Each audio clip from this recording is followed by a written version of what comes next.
If someone had told me that the same girl who used to laugh at me on our way home from school would one day get pregnant by my husband, I would have said, never, impossible.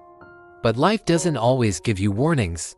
Sometimes it drags you through cold, dark places before showing you the light. My name is Elena, and I grew up in a small town in Romania, in a home where peace only came once in a great while. My mother and my stepmother were like wolf and fox, always fighting, shouting, and arguing even over a missing fork. I learned to walk quietly and avoid trouble. My stepmother had a daughter named Lena, 3 years younger than me. You'd think we would be like sisters, but no, Lena treated me like I didn't belong, not because I did anything wrong, but because her mother filled her mind with bitter lies about me and my mother.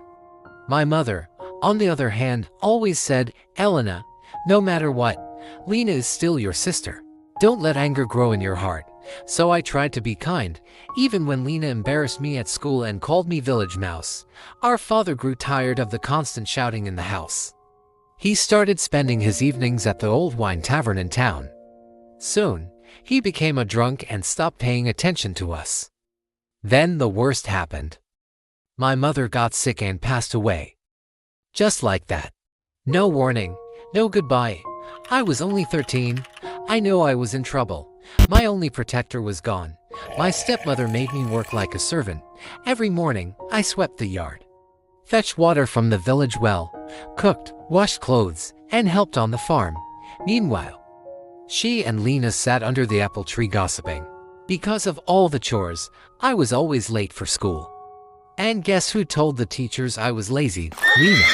After all the work, they gave me leftover food that even the farm cats wouldn't touch. If I complained, my stepmother said, go ask your dead mother to feed you. Lena became so spoiled she wouldn't even wash her own socks. Everything was Elena, do this. Elena, do that. If I didn't obey, I was punished. Thank God for Aunt Sophia, a kind woman in our village. She gave me clothes, helped with school fees, and even saved money for my high school exams. She was the only light in my dark days.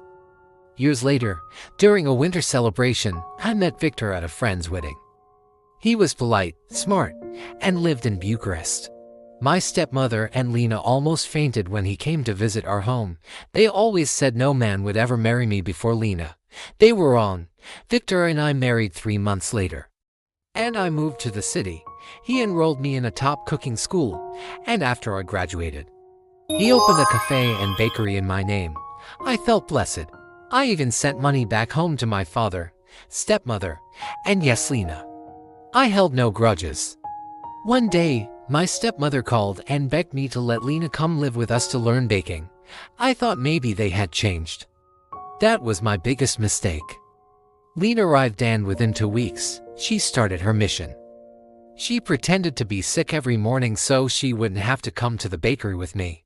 As soon as I left, she put on perfume, short skirts, and walked around the house like a model. She flirted with Victor shamelessly, bending slowly to pick things up, asking him if he needed help. Victor worked from home most days, so she had plenty of time to try. I trusted them both. Until one Sunday morning, I found a positive pregnancy test in her drawer. I ran to her, excited, and asked, who was the father? She looked at me with cold eyes and said, it's Victor, your husband, our husband. I couldn't believe my ears. She repeated it proudly. What, you couldn't give him in 2 years? I gave him in 2 months. My heart broke. When I confronted Victor, he begged. But his sorry meant nothing. I packed my things and left. My stepmother rushed to the city pretending to be shocked, but I knew she planned everything. When I returned for my belongings, they were sitting in my living room. My stepmother smiled and said, didn't I tell you Lena would marry before you? This is her house now, leave. I cried, but life didn't end there. I returned home and told my father to demand my bride price back. Victor married Lena, and she had a baby boy. She believed she had one. But she couldn't manage a home. She couldn't even fry an egg. Their fridge was empty unless her mother came to help. Every maid quit because of her attitude. Victor became frustrated. He started yelling, then hitting her. After 2 years, he married another woman. Lena and her child were pushed into a small room behind the house. She became a shadow in the home she fought so hard to steal. Meanwhile, my bakery grew. I traveled across Europe, made new friends, and found happiness again.